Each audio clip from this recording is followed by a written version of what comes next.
Head Objektiivi sõbrad, lugejad, vaatajad ja kuulajad. Mööduva aasta oktoobris sai Objektiiv 10-aastaseks. Nende aastate jooksul on muutunud valitsused, poliitilised olukorrad, toimetuse liikmed ja isegi Objektiivi juriidiline staatus. Teatavasti oleme 2023. aastast iseseisev mittetulundusühing. Ent üks asi on jäänud püsima. See on Objektiivi fookus ja missioon.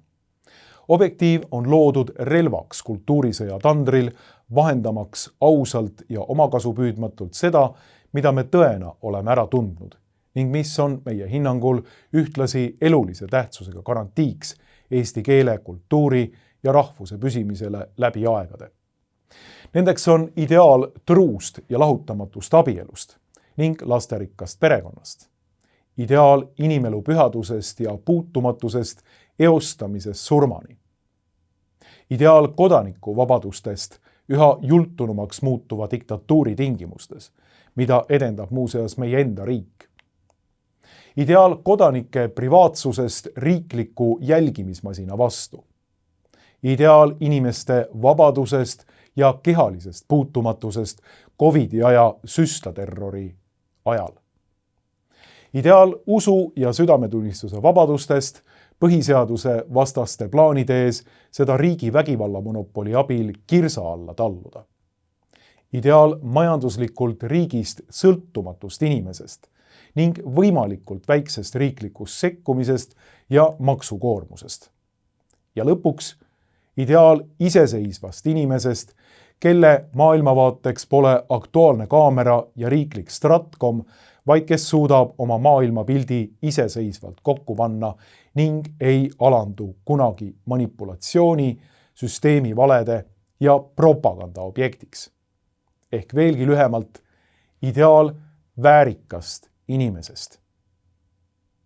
Viimasel ajal oleme taas näinud, kuidas revolutsiooniline kaader on muutnud meie rahvuslikud institutsioonid moraalse laga levitamise ja propaganda vahendiks. Madam Vaarikud vana-aasta õhtul Rahvusringhäälingu kaudu inimeste elutubades, rõveräpparite etteasted Jakob Hurda mälestust kandva Eesti Rahva Muuseumi lavadel ja isadepäeva homo- ja seadusevastase lasteostu propaganda Eesti televisioonis. Need pole juhuslikud juhtumised. Need on üksmeele meisterdajate ja kultuurirevolutsionääride teadlikud kampaaniad muuta Eestis valitsev kultuur toksiliseks ja nakatada see meie enda hävingut soodustava ideoloogiaga. Selle kaudu tahetakse teha kogu Eesti rahvast omaenda hävitajad, kes mitte lihtsalt ei allu rüvetajate diktaadile niimoodi pool vastumeelselt, vaid sammuvad ise uhkelt vastu oma lõplikule langemisele. Mõtleme hetkeks, et Objektiivi poleks või poleks kunagi olnudki. Et meie poolt kehastatud võitlevat alternatiivi poleks kunagi Eesti meediamaastikule toodudki. Ning Stratkom käsikäes kultuurirevolutsiooni madrustega oleks saanud 10 aastat täiesti takistamatult rahva ajusid pesta, ilma et keegi oleks sellele hävingule süstemaatiliselt vastu töötanud. Ma millegipärast arvan, et Eesti oleks tänaseks juba sootuks teistsugune ühiskond. Aga Objektiiv on ja kestab edasi ning me ei plaani hetkekski alla anda. Eeldusel loomulikult, et teie meid toetate, head lugejad ja sõbrad. Jah, teie olete üks põhjus, miks Objektiiv olemas on, sest ilma teie helde toetuseta poleks 10 aasta jooksul osutunud võimalikuks seda tööd teha. Nii tulen ka 11. tegevusaasta hakul teie ette traditsiooniks saanud jõulukampaania üleskutsega.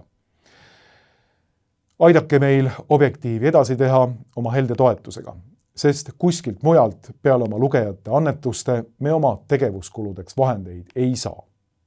Iga teie poolt annetatud euro läheb Objektiivi töös hoidmiseks, toimetajate ja kaastööliste tasustamiseks ning Objektiivi stuudio ülalpidamiseks. Aidake meil ideaalidest lähtuvat portaali, mis Stratkomi ees ei murdu, edasi teha. Tänan teid südamest, annetuste eest ning soovin teile ja teie perekondadele rõõmsat advendiaega.